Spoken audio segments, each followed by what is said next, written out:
नमस्कार, आदर सत श्री अकाल। मैं हूं आपका अपना आलेख रवि माथुर और बहुत बहुत स्वागत करता हूं आपके फेवरेट चैनल गपशप विद माथुर कश्यप में। अब आज मैं यहाँ क्यों आया हूं? मैं बेसिकली आया हूं रिव्यू करने, और मैं अकेला नहीं आया हूं, मेरे साथ साथ गौतम सर भी आए। एक्चुअली मैंने और गौतम सर ने देखे हैं 2 हॉरर शो। उनका वाला हॉरर है, मेरा थोड़ा हॉरर कॉमेडी फैंटेसी में, आप देख लो। तो गौतम सर ने देखा इट वेलकम टू डेरी और मैंने देखा स्ट्रेंजर थिंग्स 5। अब हम आपको फटाफट से इस वीडियो में शॉर्ट में इसके रिव्यू देंगे। बात ऐसी है कि क्योंकि इन दोनों ही शोज को आए थोड़ा टाइम हो चुका है, तो माइनर डिटेल्स या माइनर स्पॉयलर्स आपको इसमें मिल सकते हैं। डिस्क्रिप्शन एडवाइज्ड है। हाँ, अगर आपने अभी तक शो नहीं देखा और आप पहले देखना चाहते हैं, आपको स्पॉइलर नहीं चाहिए, तो भाई पहले जाके शो देख लो, फिर ये वीडियो देख लेना। लेकिन जाने से पहले लाइक शेयर सब्सक्राइब और कमेंट करते जाना। हम शुरू करते हैं फटाफट से, लेट्स गो।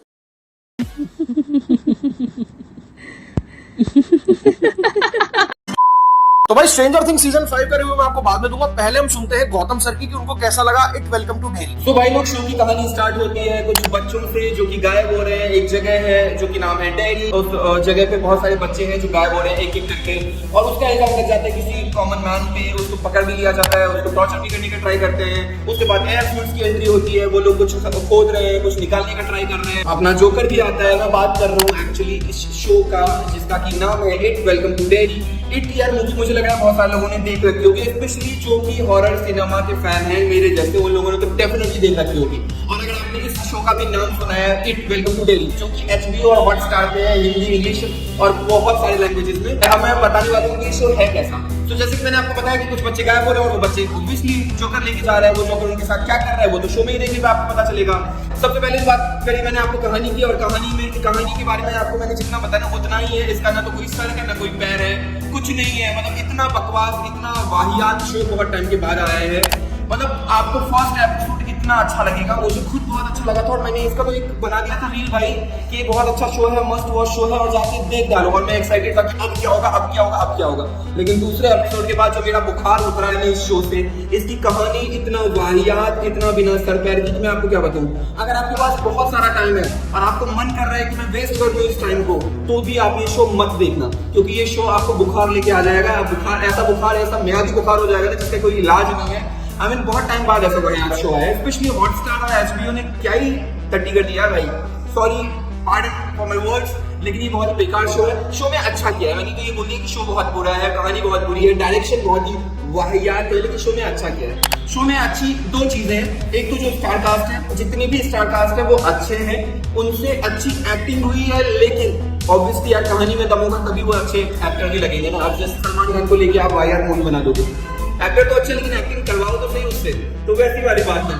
खैर, दूसरी चीज इस शो का सिनेमेटोग्राफी अच्छा है, विजुअल्स अच्छे हैं। लेकिन फिर बात वहीं आ गई, शो की कहानी जो है ना, वो हीरो होते हैं किसी भी शो या मूवी का, लेकिन उसमें बिल्कुल दम नहीं है। तो आपको ये शो बिल्कुल भी नहीं देखना चाहिए।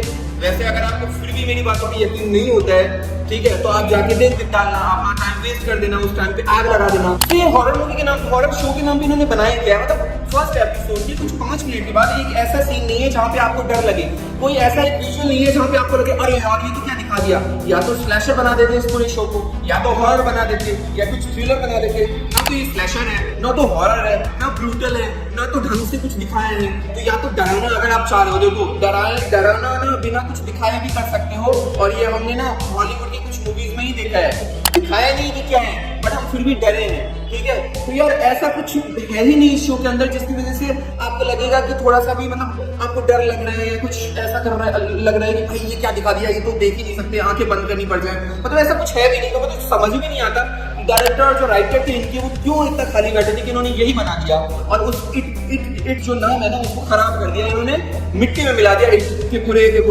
जो रेपुटेशन है ना उसको। इससे बेहतर आपको कुछ देखना है ना, तो मैं बताता हूँ आपको, आलिम रिकमेंड कर देगा, इससे बेहतर आपको क्या देखना चाहिए। ठीक है यार गौतम सर, अब मैं बताता हूँ। तो भाई मैंने जैसा कि बताया, देखा स्ट्रेंजर थिंग्स 5 एंड क्या हार्ट वार्मिंग एक्सपीरियंस था यार मेरे लिए। गौतम सर का तो जैसा मेरा उनकी तुमने सुनी ली है, मैं तुम्हें क्लियरली बताता हूँ, मुझे बहुत बेहद मजा आया है। 2016 में ये जर्नी शुरू हुई थी एंड मुझे एक्सपेक्टेड नहीं था कि ये इस तरीके से इस जगह पे आके खत्म होगी। एक तो ये आइडिया अपने आप में बड़ा फैसिनेटिंग है यार, कि एक शहर है, उसमें कुछ मॉन्स्टर्स हैं, जो उम्र में बड़े लोग हैं वो इस बात को बिलीव नहीं कर रहे हैं। बच्चों पे ये जिम्मेदारी कि उन्होंने उस शहर को बचाना है, क्योंकि बच्चे एज अ किड आपका मन ये बात मान लेता है ना यार कि हाँ मॉन्स्टर तो होगा, और ये इन बच्चों की ताकत भी है कि ये बिलीव करते हैं। अब सीजन 1 में जहाँ पे अपसाइड डाउन हमें दिखाया था, हॉकिंस लैब दिखाई थी, हॉकिंस वॉल पे फिर वो लोग बाद के सीजन में आए, बाद के सीजन में पता चला कि भाई हेनरी कौन है, वेक्ना कौन है, ये सब क्या है। इस सीजन में फाइनली इन्होंने आके खोला, again as I said minor spoilers होंगे, इस सीजन में आके इन्होंने फाइनली खोला कि अपसाइड डाउन तो बस एक ब्रिज है तो जो दो दुनियाओं के बीच में है। ये बात मुझे इतनी फैसिनेट कर गई जो उन्होंने द अबिस दिखाया ना कि एक पूरी दूसरी दुनिया है जिसमें वैकना एक्चुअली सर्वाइव करता है, जहां से वैकना एक्चुअली ट्रैवल कर रहा है। वो चीज मुझे बहुत सही लगी भाई। अच्छा द थिंग इज कि आपको अंदर से महसूस भी होता है कि अबे बच्चे हैं ये, बच्चे ये क्या है। हमारे यहाँ के बच्चे भाई इस समय इस बात पर लड़ रहे होते हैं कि उसे 2 टॉफी मेरे से ज्यादा कैसे मिल गई, और ये भाई दुनिया भर के साइंस गैजेट्स चला रहे हैं। बट इन्होंने तो शुरू में ही कह दी ना भाई ये बात कि ये फैंटेसी हॉरर है, थोड़ी बहुत कॉमेडी है, थोड़ा बहुत ड्रामा है, थोड़ा बहुत इमोशंस है, but at the end fantasy है। आप इसको उसी तरीके से लो ना, आप इसको इतना स्मार्टली सोच क्यों रहे हो। लेकिन they have literally science the shit out of it. उन्होंने साइंस को लॉजिकली इतना जबरदस्त तरीके से आउटप्ले किया पूरे ही शो में, बहुत बढ़िया। आप कहीं लॉजिक में उनको नहीं पकड़ सकते हो। बट जो इस शो की सबसे बड़ी जान है ना वो है इसके कैरेक्टर्स। जो हमें 4 बच्चे शुरू में दिखाए थे, उनकी पूरी जर्नी में हम उनके साथ जुड़े रहे, उन्हीं के साथ ही इवन नैन्सी, जॉनथन, स्टीव, भाई स्टीव द गोट। मेरे को एक ही डर था पता है शो में कि भाई स्टीव और डस्टिन में कुछ नहीं होना चाहिए, मैं धरने पे बैठ जाऊंगा नेटफ्लिक्स इंडिया के ऑफिस के बाहर। तुम मुझे कुछ भी कह लो, call me geek, call me nerd, call me whatever you want, but भाई मैं नहीं मरते देख सकता था स्टीव और डस्टिन को। मुझे बहुत अच्छा लगा जब ऐसा नहीं हुआ। आप इन कैरेक्टर्स के साथ इतना जबरदस्त तरीके से जुड़ गए थे, आपको लिटरली दुख होता है जब इन्होंने माइक रोता है यार, आपको इमोशन फील होते हैं। जो लास्ट एपिसोड में सीन है ना जहाँ पे जॉनथन, नैन्सी, रॉबिन, स्टीव ये बैठ के बातें कर रहे हैं छत पे, आपको लिटरली वो इमोशन फील होने लग जाता है यार। अगर आप थोड़े से भी दिल के कच्चे हो तो शायद रो भी दोगे, कोई बड़ी बात नहीं है। अच्छा, अब इस पर्टिकुलर सीजन की बात करूं ना तो ये 3 सेपरेट वॉल्यूम्स में आया था। पहले 4 एपिसोड, फिर 3 एपिसोड, फिर 1 एपिसोड जो फिनाले था। पहले 4 एपिसोड बहुत जबरदस्त थे, बहुत एपिक एंड दिया था वॉल्यूम 1 को इन्होंने सीजन 5 के, जहां पे विल की फाइनली पावर्स जाग जाती है and he is the sorcerer now. वहीं वॉल्यूम 2 की बात करूं जो कि क्रिसमस पे आया था, वहां मुझे थोड़ी सी गड़बड़ लगी कि यार या तो कहानी बिल्कुल ही धीरे चल रही है या फिर कुछ चीजें बहुत ही तेज चल रही हैं। But it was the finale. अब यार कुछ लोगों को ना इससे प्रॉब्लम हो सकती है कि यार too much Bollywoodish, too much safe खेलना, पर ठीक है ना, क्या हो गया, मजा आया ना यार। एट द एंड मजा आना चाहिए। इन्होंने 2 घंटे का फिनाले रखा, शुरुआती 1 घंटे में इन्होंने जो पूरा काम निपटाना था वो कर दिया, जो क्लाइमैक्स था शो का। देन सेपरेट 1 घंटा इन्होंने सबकी जर्नी के लिए रखा कि भाई ये कैरेक्टर्स आपसे पिछले 10 साल से जुड़े हुए हैं और अब ये खत्म हो रहे हैं कैरेक्टर्स हमेशा के लिए। आई होप ऐसा ना हो, अभी के लिए फिलहाल के लिए हमेशा के लिए कैरेक्टर्स खत्म हो रहे हैं। तो ये यहाँ से कहाँ जा रहे हैं, ऐसा क्या होने वाला है आगे इनके साथ, ये यहाँ से कहाँ जाएंगे, इनकी आगे जर्नी क्या होगी, इनका फ्यूचर कैसा देखते हैं राइटर्स या डायरेक्टर या क्रिएटर्स, उसके बारे में बात की गई है आखिरी 1 घंटे में। और वो बहुत हार्ट वार्मिंग है, चाहे वो जॉयस और हॉपर हो, चाहे नैन्सी हो, चाहे जॉनथन हो, सबकी अपनी आगे एक जर्नी है। वो देखने में बड़ा मजा आता है, बड़ा अच्छा लगता है, दिल को सुकून मिलता है यार कि हाँ एक अच्छा एंड किया है। यहाँ पे नेटफ्लिक्स ने, हाँ मैं भी मानता हूँ, सेफ प्ले किया है। जो उन्होंने मनी हाइस्ट के टाइम करा था कि टोटल बॉलीवुड स्टाइल में खत्म किया है, इन्होंने यहाँ पे भी वही करा है।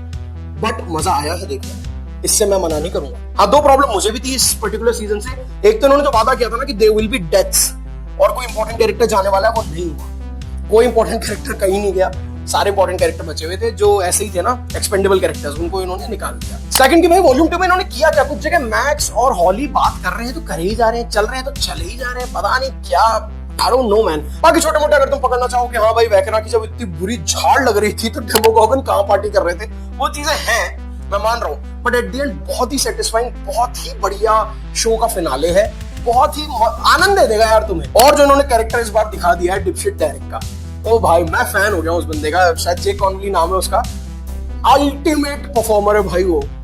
उसका जो एक सीजन में इन्होंने जो आर्क दिखा दिया ना, from dipshit Derrick to delightful Derrick, ओ भाई मजा आ गया मुझे।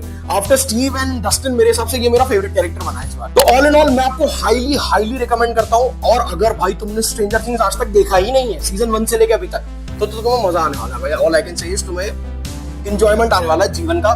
बहुत बढ़िया इन्होंने एक वर्ल्ड क्रिएट किया था, उस वर्ल्ड को बहुत ही सेटिस्फाइंग एंड भी इन्होंने फाइनली दे दिया है। अब हम चलते हैं रेटिंग पे। पहले गौतम सर से सुनते हैं कि उनकी क्या रेटिंग है। मुझे ज्यादा उम्मीद है नहीं गौतम सर क्या रेटिंग देंगे, तुमने उनका गुस्सा देख ही लिया है। खैर देख लेते हैं क्या उनको रेट करना है हिट वेलकम टू डेरी को। अगर आप मुझसे पूछोगे कि इस शो को मैं कितनी रेटिंग दूंगा, तो इस शो को रेटिंग देना अपने आप में एक बहुत बड़ा पाप है, लेकिन फिर भी मैं इसको हाफ स्टार दूंगा, 5 आउट ऑफ। ठीक है, तो ये शो अपने आप में एक पाप है, और इस पाप को उन्होंने क्यों बनाया, मतलब मैं समझता हूँ जिन्होंने इट देखी है ना, वो इट देख के ही रुक जाना भाई। वेलकम टू डेरी देखने की हिम्मत भी मत करना, इसमें कोई वेलकम जैसी चीज नहीं है आपके लिए। तो देख ले तुमने कैसे गौतम सर हॉलीवुड वालों से चिड़े पड़े। मैं अब स्ट्रेंजर थिंग्स 5 को रेट कर देता हूँ, तो मैं इसको यार अब वेरी सॉलिड 4 स्टार्स देना चाहूंगा।